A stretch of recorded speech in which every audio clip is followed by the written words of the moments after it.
Bom, meu queridão, Deus te use. Amém. Boa noite, Betânia. Vocês estão bem? Chegaram bem? Eu cheguei no trabalho hoje, fiquei de folga na segunda, ontem foi feriado, e aí fui surpreendido por uma amiga que brincou, ela não é de igreja, aí ela falou que achou legal que ela assistiu a pregação de domingo, na qual eu contei um exemplo de um vacilo que eu dei lá no futebol. Ela falou, pô, tu é legal, né, que tu conta teu negócio mesmo, conta teu mole mesmo, né? Eu falei, eu sou um pouquinho assim.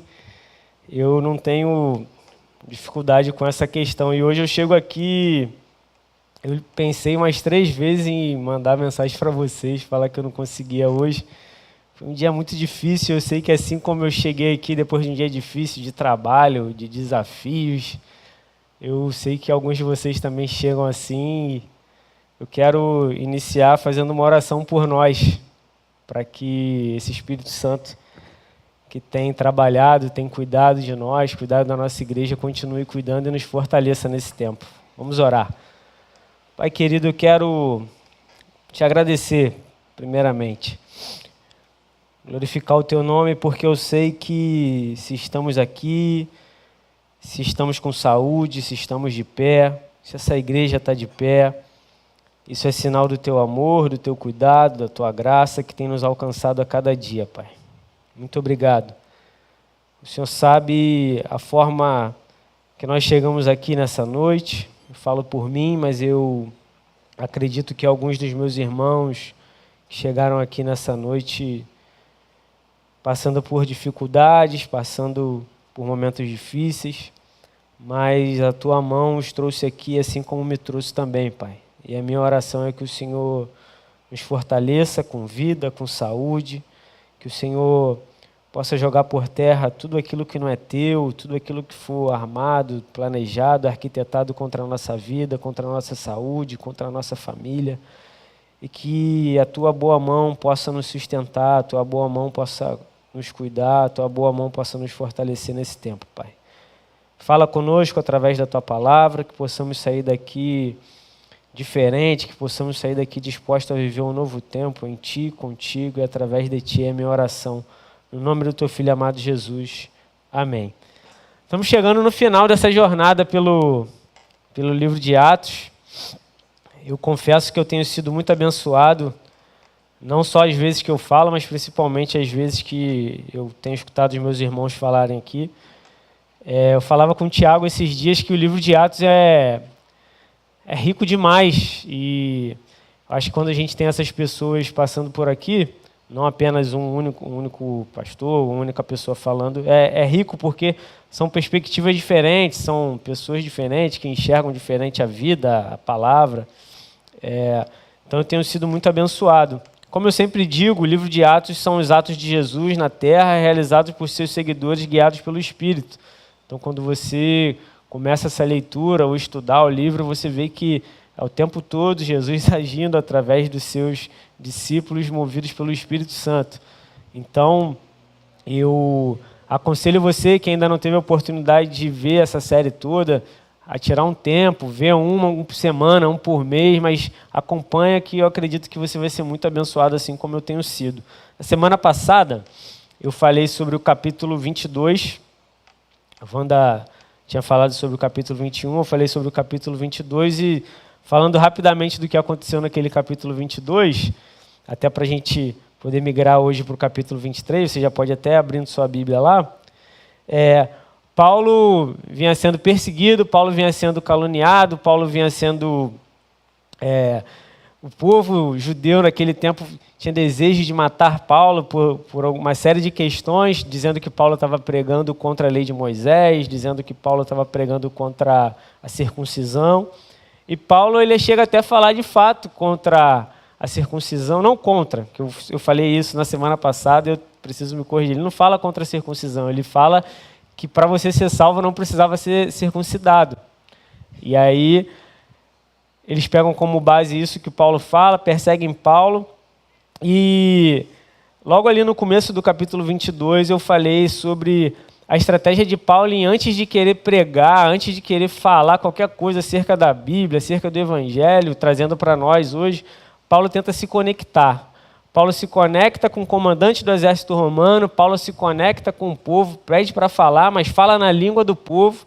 E naquela oportunidade eu disse que às vezes a gente falha em querer catequizar demais, em querer falar demais e não se conecta com as pessoas, sejam elas da nossa família, nosso ambiente de trabalho, nossos amigos, sejam lá quais forem essas pessoas, mas às vezes a gente nessa posição de evangélico, nessa posição de crente, a gente antes de se conectar, a gente quer falar. E Paulo faz o contrário. Paulo, ele se conecta com as pessoas, ele primeiro fala a língua das pessoas para depois ele poder falar, e ele fala sobre a sua conversão. Então, na quarta-feira passada eu também falei que existem pessoas que vão conhecer Jesus, que vão se aproximar de Jesus, que vão conhecer o Evangelho, que tem o poder de transformar a partir do momento que você compartilhar a tua história. Mas muitos de nós que estamos aqui, que vivemos, que dizemos que vivemos o Evangelho, já esquecemos o dia que Deus nos encontrou no caminho.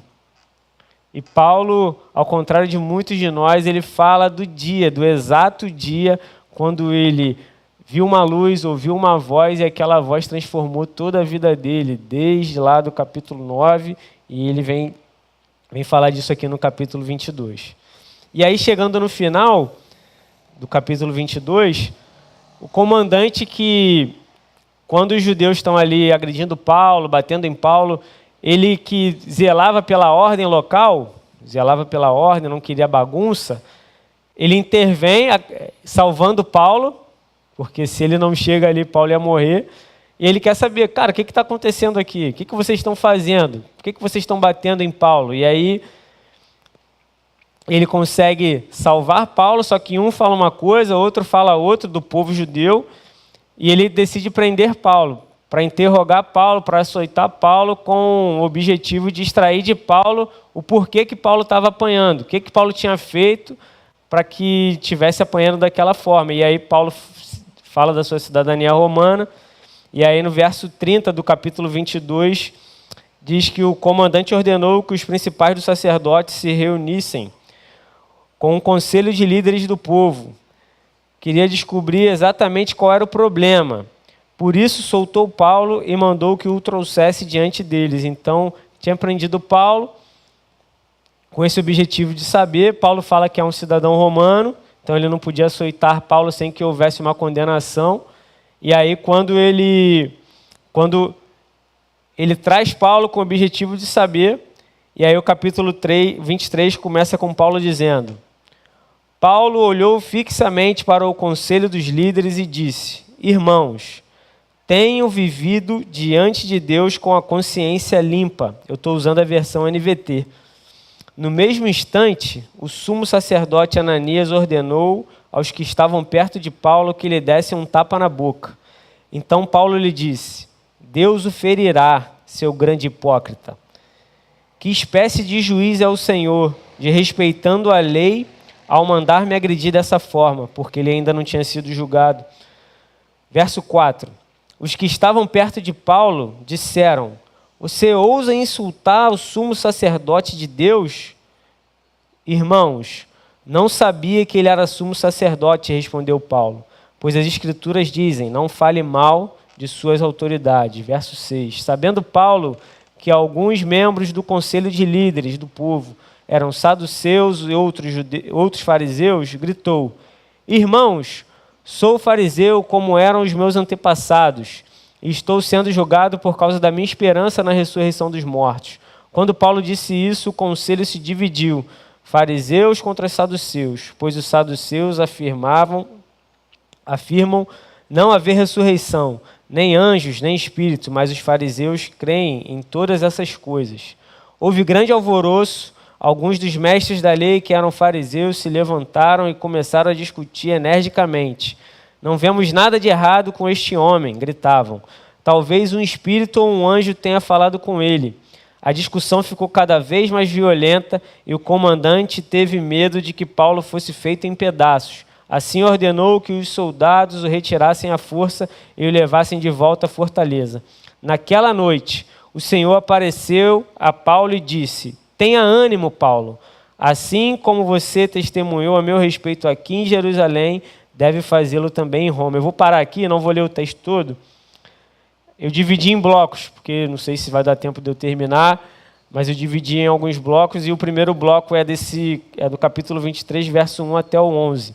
Mas antes de falar sobre tudo isso que acontece aqui, até o verso 11, eu quero rapidamente dar um contexto para vocês, porque a gente vê que no capítulo 22, Paulo está falando diretamente ao povo. O capítulo 23 começa com Paulo falando, aqui diz conselho de líderes, mas é o Sinédrio. Na sua Bíblia pode estar essa versão. Então o Sinédrio era composto pelos chefes de famílias aristocratas, sumos sacerdotes, o atual e aqueles que já haviam passado por essa posição, que era predominantemente os saduceus, e os escribas, que eram os doutores da lei, predominantemente os fariseus. A função do Sinédrio era interpretar a lei de Moisés. Eles eram responsáveis não só pela questão da lei, mas eles detinham o poder político, religioso e também jurídico da época.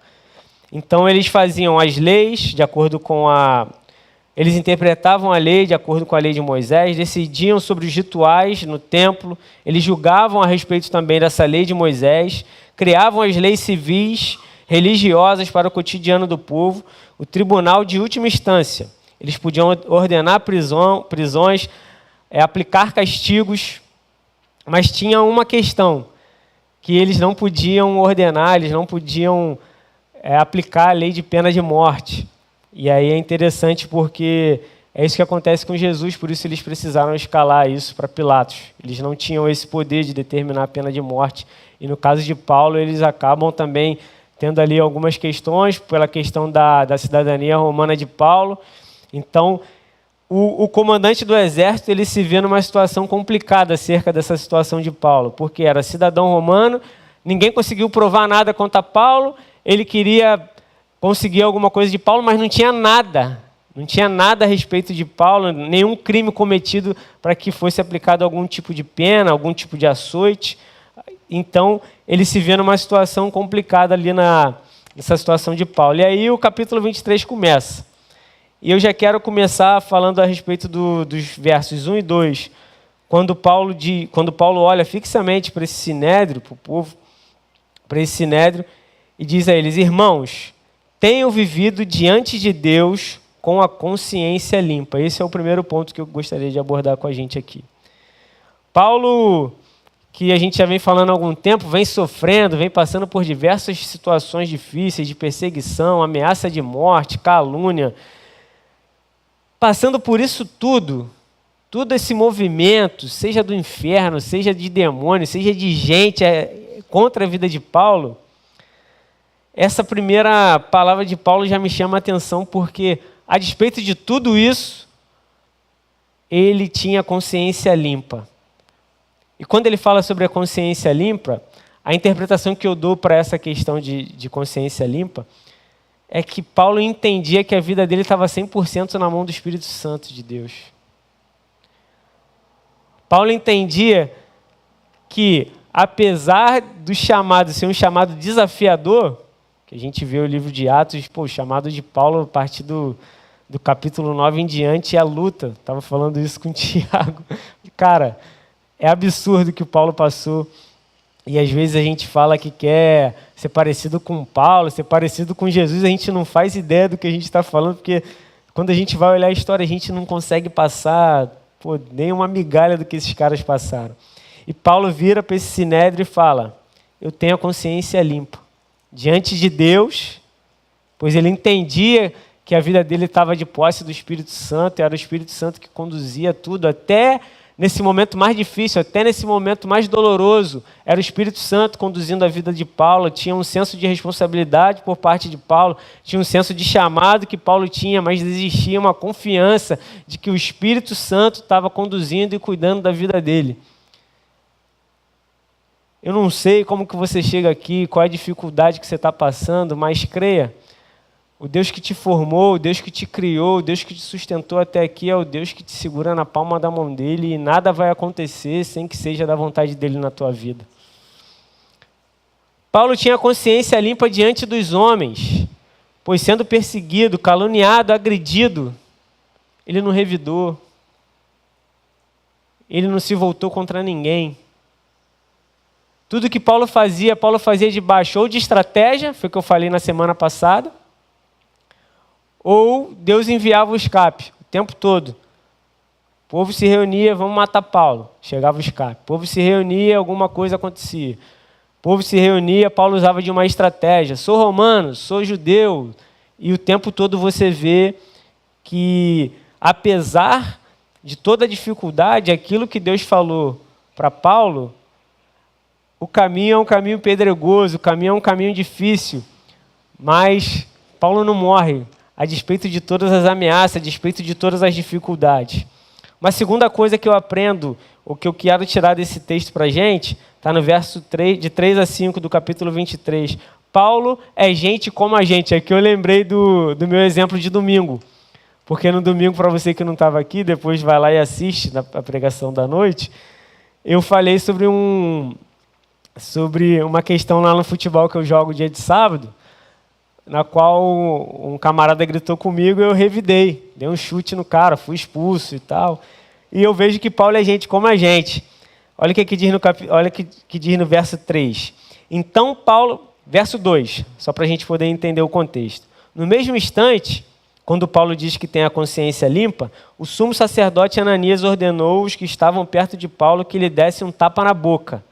Verso 3. Então Paulo lhe disse: Deus o ferirá, seu grande hipócrita. Em algumas versões tem aí parede branqueada, que quer dizer a mesma coisa. Que espécie de juiz é o Senhor, desrespeitando a lei ao mandar me agredir dessa forma? Porque ele não tinha sido julgado, e por ser cidadão romano ele não podia ser agredido, não podia ser açoitado antes de ter uma sentença.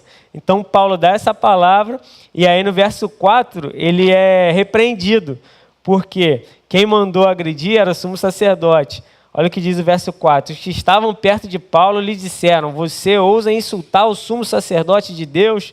E aí o verso 5, Paulo diz: irmãos, eu não sabia que ele era sumo sacerdote, pois as escrituras dizem, não fale mal das suas autoridades. Então o que eu aprendo com Paulo nesses versos 3 a 5? Paulo reage.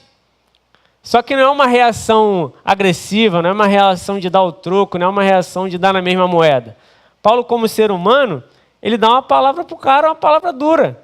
Ele dá uma palavra: pô, cara, para de ser hipócrita. Você não pode fazer o que você está fazendo. E porque eu estou falando que eu tenho a consciência limpa, você vai me agredir? Ele é repreendido e no mesma hora, no mesmo tempo, ele entende, ele reconhece que não poderia ter feito aquilo. E aí, algumas curiosidades acerca desse verso 5, é que a possibilidade 1, se você for ler, alguns historiadores dizem que Paulo não reconhece o sumo sacerdote porque ele tinha um problema de visão. É uma das linhagens que o povo leva. Eu não acredito muito nessa, eu vou na segunda, que é a possibilidade 2. É que essa reunião do Sinédrio para julgar a causa de Paulo estava acontecendo num lugar que não era um lugar comum para acontecer. Então, quando o comandante convoca o Sinédrio para julgar a causa de Paulo, o Sinédrio vem, tem ali em torno de 70, 71 pessoas, eles vêm, saem do lugar onde eles julgavam essas causas, vêm, e aí vem até a questão do exército romano, do comandante de Paulo. Então, eu acredito mais nessa segunda linha aqui, que aí eles não estavam no lugar devido, e o sacerdote não estava com toda a sua roupa, com todos os seus apetrechos ali, então ele não reconhece o sumo sacerdote por causa disso, até porque Paulo ficou muito tempo longe, há cerca de 2 anos, então ele não conhecia o sumo sacerdote. E aí, quando ele reconhece isso, ele não está concordando com o erro de Ananias, do sumo sacerdote, que manda dar um tapa na boca dele. Quando ele reconhece, ele entende que existe um princípio. E o princípio era, cara, você não pode falar contra uma autoridade.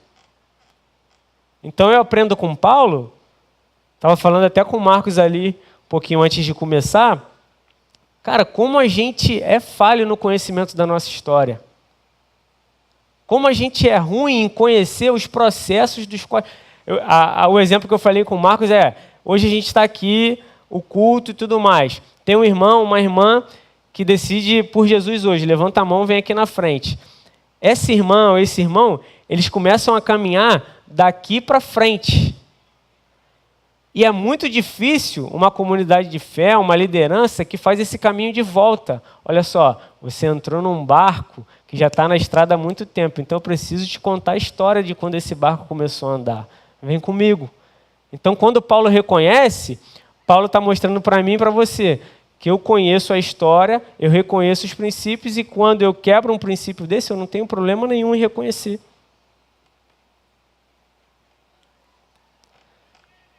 Um outro apontamento que eu faço é que Paulo era uma pessoa estratégica. Isso a gente vê durante esse processo todo de perseguição da história de Paulo. Olha o que diz do verso 6 até o 10. Sabendo Paulo que alguns dos membros do conselho dos líderes do povo eram saduceus e outros fariseus, gritou: irmãos, sou fariseu como eram os meus antepassados. Estou sendo julgado por causa da minha esperança na ressurreição. Olha a estratégia dele. O bicho está pegando, ele está sendo julgado. O foco está em Paulo. O foco está nele. Vamos julgar, vamos prender, vamos matar. Ele usa de estratégia. Se diz fariseu e o foco estava todo nele, sai dele. O foco aqui vai para uma questão espiritual teológica. E o que eu aprendo com isso? Precisamos ser inteligentes, cara. Continuando a leitura, verso 7. Quando Paulo disse isso, o conselho dividiu, fariseus contra saduceus, pois os saduceus afirmam não haver ressurreição, nem anjos, nem espíritos. Mas os fariseus creem em todas essas coisas. Houve grande alvoroço, se levantaram e começaram a discutir energicamente. Não vemos nada de errado com este homem, gritavam. Talvez um espírito ou um anjo tenha falado com ele. Verso 10. A discussão ficou cada vez mais violenta e o comandante teve medo de que Paulo fosse feito em pedaços. Assim ordenou que os soldados o retirassem à força e o levassem para a fortaleza. Então, o foco que estava em Paulo é um camarada estratégico, sabe que se ele joga essa questão, era uma questão que podia, de fato, tirar o foco dele, tirar o foco da morte, da prisão, do julgamento dele, e ele o faz dessa forma. Tem situações na nossa vida que a gente acaba passando, sofrendo dano, injustamente, por falta de estratégia. Porque não existia prova contra Paulo. Mas eu acredito que a pressão seria tão grande que não teria como segurar. A gente vai ver um pouquinho mais à frente. Então ele usa de estratégia de tal forma que aquele povo que estava reunido, voltando um pouquinho, os fariseus tinham contra Paulo que Paulo pregava contra a circuncisão. Então a gente está falando de um grupo que tinha algo contra Paulo. Os saduceus tinham também questões contra Paulo, eles estavam unidos para poder julgar o homem de Deus, estavam unidos para poder guerrear contra Paulo. Paulo usa uma estratégia, esse povo que estava unido se divide, e é uma estratégia válida, é uma estratégia de inteligência, de tal forma que esse povo que estava unido para poder acabar com a raça de Paulo se divide, e aí Paulo tem um respiro, digamos assim, nesse verso de 6 a 10. E aqui no verso 11, para mim é o ponto-chave desse primeiro bloco que eu dividi.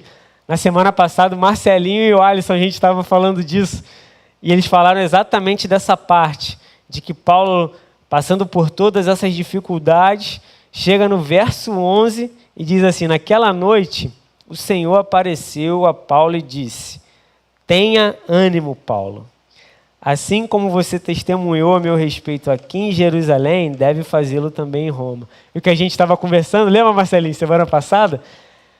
É que Jesus aparece para ele e não fala assim: varão, vou te livrar, vou te tirar daqui. Ele só fala assim: tenha ânimo, porque a luta vai continuar, meu irmão. E aqui um ponto interessante, porque em alguns pontos da Bíblia, quando a gente lê, a gente vê que Jesus aparece em sonho, a gente vê que Jesus aparece em visão, revelação, mas aqui é o próprio Jesus, porque o termo no original que fala sobre isso aqui é o termo Kyrios, do grego Kyrios, que diz respeito ao próprio Jesus. Então, o próprio Jesus se coloca do lado de Paulo. Isso aqui, para mim, a conta fecha.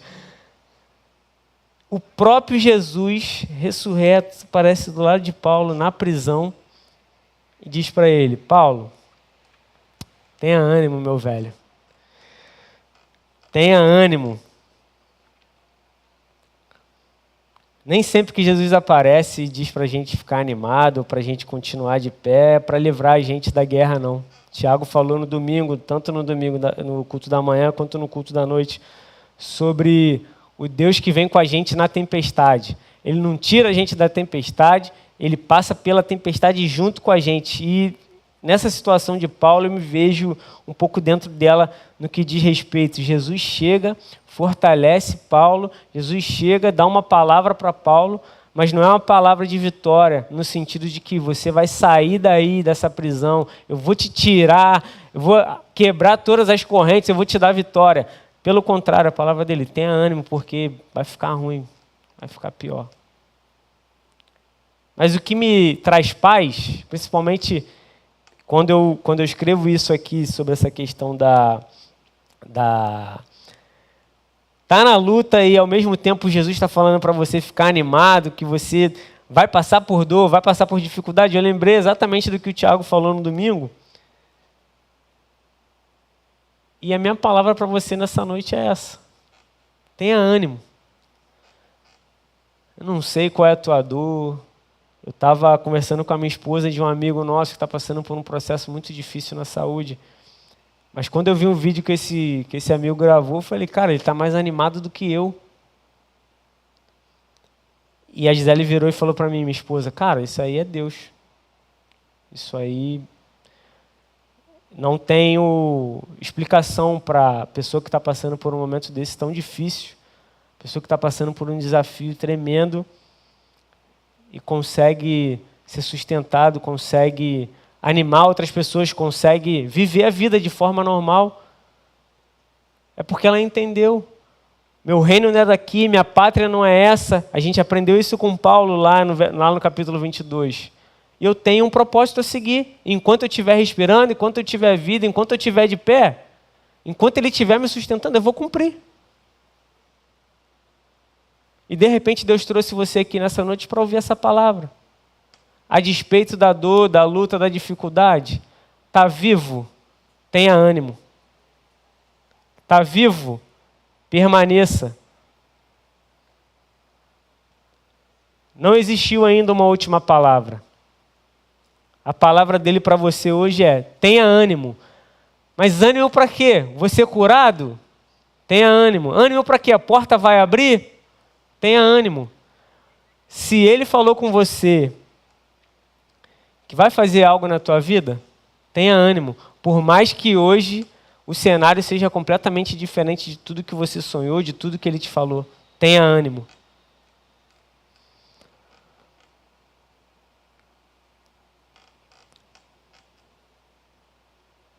Partindo para aquilo que eu coloquei aqui como bloco 2, que é o verso 23 que é o capítulo 23 a partir do verso 12,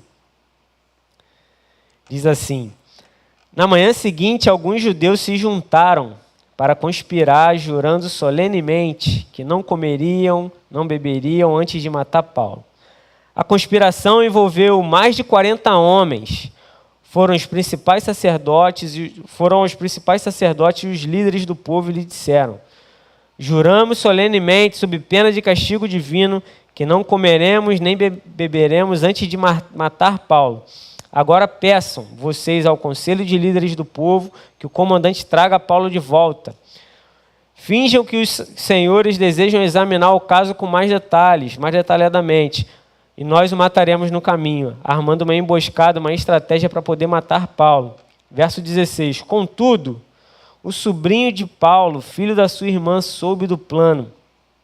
Foi à fortaleza contar a seu tio. Então Paulo mandou chamar um dos oficiais romanos e disse: leve esse rapaz ao comandante. Ele tem algo importante para lhe contar. O oficial levou o comandante e explicou: o preso Paulo me chamou e pediu que o trouxesse ao senhor esse rapaz, pois ele tem algo a lhe contar. O comandante tomou o rapaz pela mão e levou à parte. O que você quer me dizer? Perguntou. O sobrinho de Paulo respondeu: alguns judeus pedirão que o senhor apresente Paulo diante da reunião do conselho amanhã, fingindo que desejam obter mais informação. Não acredite neles. Há mais de 40 homens emboscados para matar Paulo. Juraram solenemente, sob pena de castigo divino, que não comeriam nem beberiam antes de matá-lo. Estão em prontidão, apenas esperando sua permissão. O comandante despediu o rapaz e o advertiu: não deixe ninguém saber que você me contou isso. No verso 11, Jesus aparece do lado de Paulo e diz para ele: tenha ânimo. No verso 12, existe uma conspiração para matar Paulo. Eu repito, o fato de Jesus falar para você, tenha ânimo, o fato de Jesus dizer para você, permaneça, o fato de Jesus dizer para você, fique firme, não significa que a luta acabou. Pode significar que ela está apenas começando. Os caras conspiraram contra Paulo. Os caras jejuaram para matar Paulo. Só que, no meio do caminho, como sempre acontece com Paulo, isso aqui me deixa feliz. Isso aqui me dá um fio de esperança na caminhada com Jesus. O tempo todo, parece que vai dar ruim para Paulo. Acontece alguma coisa, Paulo é liberto. O tempo todo. Os 45 do segundo tempo, o livramento chega e acontece de novo aqui. Da onde brotou esse sobrinho de Paulo? Eu fiquei pensando nisso. Em momento nenhum, cara. Em momento nenhum, fala da irmã de Paulo, fala... Cara, e brota um sobrinho de Paulo. Deixa eu te falar uma coisa. Se ele tem uma promessa na tua vida, e eu acredito muito que ele tem, pode jejuar para te matar, conspirar para te matar, botar teu nome na boca do sapo, pode fazer o que for. Pode fazer o que for. Pode fazer o que for. Mas o Deus que prometeu é fiel para cumprir. Nem que apareça uma surpresa, meu irmão. Cara, o sobrinho... quando eu li essa palavra... O sobrinho, meu irmão. De onde que brotou esse sobrinho? Verso 16. Contudo, o sobrinho de Paulo, filho da sua irmã, soube do plano deles e foi à fortaleza contar a seu tio. Cara, Deus vai plantar alguém. Deus vai colocar alguém para poder poupar a tua vida. Eu acredito nisso e pegando como base a história de Paulo, a gente pode afirmar. Se ele tem um propósito, se o propósito que ele tem na tua vida ainda não terminou, pode ficar em paz. Vai vir vento, tempestade, conspiração, mas o Deus que prometeu, ele é fiel e vai te sustentar até o final. Ah, mas estou sendo perseguido, é ruim. Ah, mas estão me caluniando, é difícil mesmo. Ah, mas estão batendo. Ah, mas estão falando até na internet, é isso. É isso aí. Mas o Deus que prometeu sustenta. O Deus que disse que ia fazer, filho, descansa, ele vai fazer.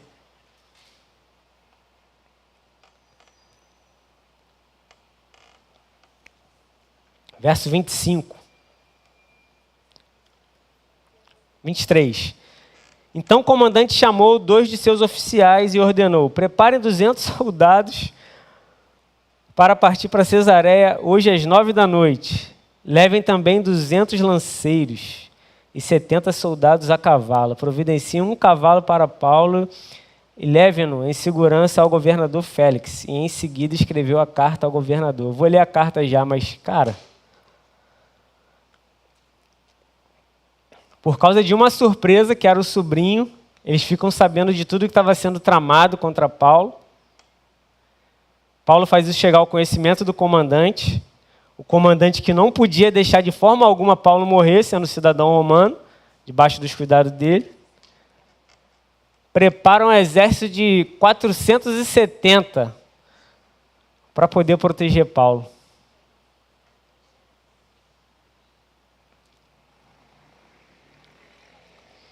E aqui eu entendo porque Paulo tinha consciência limpa.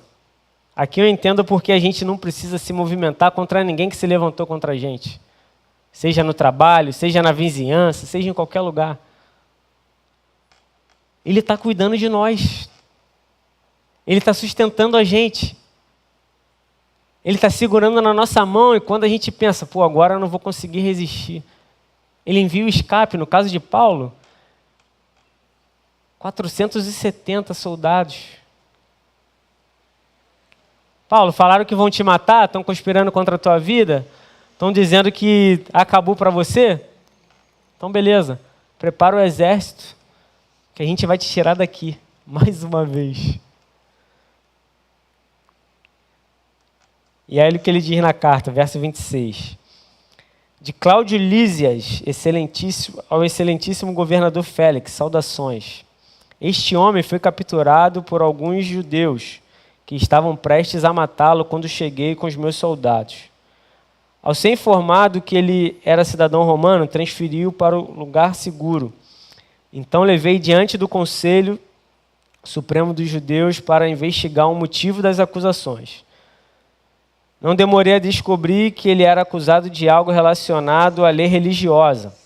Sem dúvida, nada que justificasse a pena de morte ou mesmo a prisão. Fui informado, porém, de uma conspiração para matá-lo. Eu enviei de imediato ao Senhor, também informei aos acusadores que devem apresentar suas denúncias diante do Senhor. Naquela noite, os soldados cumpriram as ordens que haviam recebido e levaram Paulo até Antípatri. Voltaram à fortaleza na manhã seguinte, enquanto a cavalaria prosseguiu com ele. Quando chegaram a Cesareia, apresentaram Paulo e a carta ao governador Félix. O governador leu a carta e perguntou a Paulo de que província ele era. Da Cilícia, respondeu Paulo. Ouvirei seu caso pessoalmente quando seus acusadores chegarem, disse o governador. Em seguida, ordenou que Paulo fosse mantido na prisão do palácio de Herodes, palácio que Herodes havia construído. O louvor pode subir, por favor.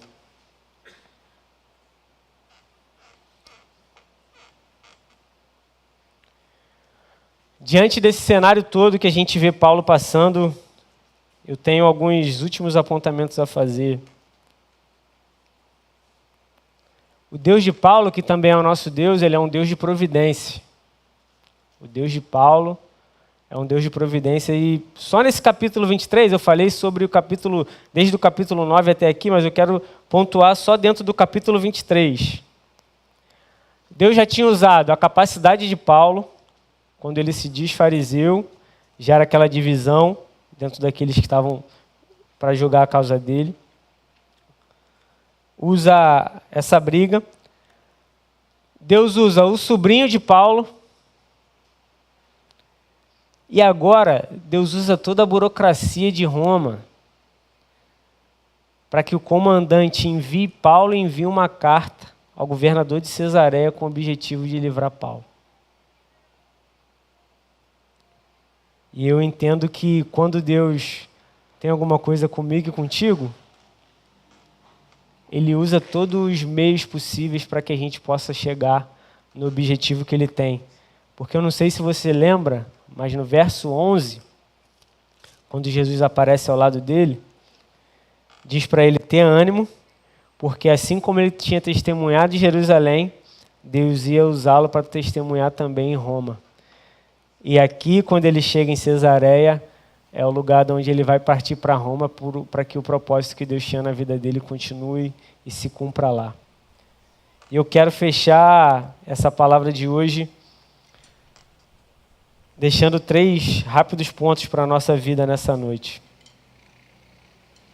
Mantenha a consciência limpa. Independente da situação que você está passando, independente da perseguição, da luta, da calúnia, do que estão falando, do que estão fazendo. Mantenha a tua consciência limpa. Acreditando que a tua vida está 100% na mão de Deus.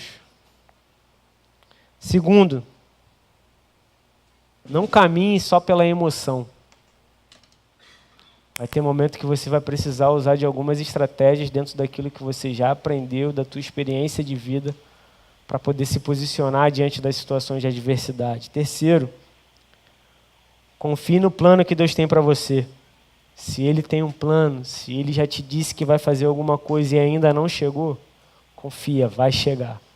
ainda que doa, ainda que passe por dificuldade, ainda que passe por momentos difíceis, vai chegar. O plano de Deus para a nossa vida é muito mais forte do que os planos dos homens contra nós. Podem planejar, podem conspirar, podem se armar, mas nunca a conspiração do inimigo vai ser mais forte do que o plano que Deus já decretou acerca da minha vida e da tua vida. Se Ele falou que vai fazer, pode ficar tranquilo porque Ele vai fazer. Deus abençoe tua vida e tua casa. Amém.